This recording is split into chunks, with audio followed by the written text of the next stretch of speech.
ជំរាបសួរបបងប្អូនទាំងអស់គ្នាអរហើយថ្ងៃនេះខាងរងដាយើងខ្ញុំមកដល់ទៀតហើយតែខាងរងដាយើងខ្ញុំគឺនាំរបស់ម៉ូតែលយស្អាតស្អាតបងប្អូនចាអរហើយអានេះម៉ូថ្មីបងប្អូនណាចា version ទៅបញ្ចេញថ្មី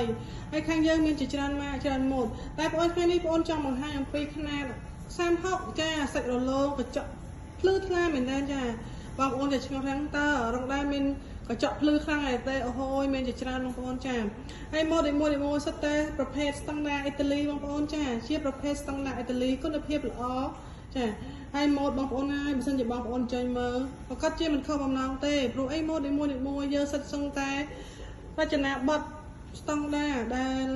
មានថាពេញនិយមនៅប្រទេសគេបងប្អូនណាចាអញ្ចឹងកាលណាពេញនិយមនៅប្រទេសគេខាងយើងមិនអត់រំលងទេអ្វីដែលចេញថ្មីខាងយើងនឹងយកមកឲ្យបងប្អូនមើលដោយមិនខុសបំណងបងប្អូនឃើញទេម៉ូតមួយគឺខុសគឺប្លែកចាប្លែកតែម្ដងប្លែកភ្នែកប្លែកចំណៃអារម្មណ៍បងប្អូនហើយសម្បូរដោយម៉ូតបងប្អូនស្រឡាញ់ប្រភេទម៉ូតណាដែរចាបងប្អូនមើលឲ្យអាចស្ទីលសតប្រភេទដែលបងប្អូនចង់បាននេះគឺជាប្រភេទຂະຫນាត30អូហូយចាលយមែនតើអញ្ចឹងក្នុងមួយម៉ូតទៅមួយម៉ូតគឺប្លែកជានិច្ចបើសិនជាបងប្អូនស្រឡាញ់ម៉ូតម៉ាកប្រភេទដែលបងប្អូនស្រឡាញ់ហើយបងប្អូនមិនដឹងថារកឯណាបានបងប្អូនអាចអញ្ជើញមករកណាតចាអញ្ជើញមកមើលប្រភេទផ្សេងព្រោះអីបងប្អូនដឹងស្រាប់ហើយថារកដែរយើងមានគ្រប់គ្រងការ៉ូជាច្រើនម៉ាកជាច្រើនម៉ូតឲ្យបងប្អូនជ្រើសរើសអញ្ចឹង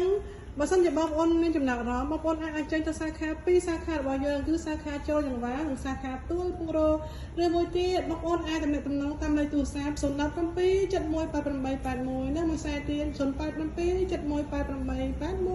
718881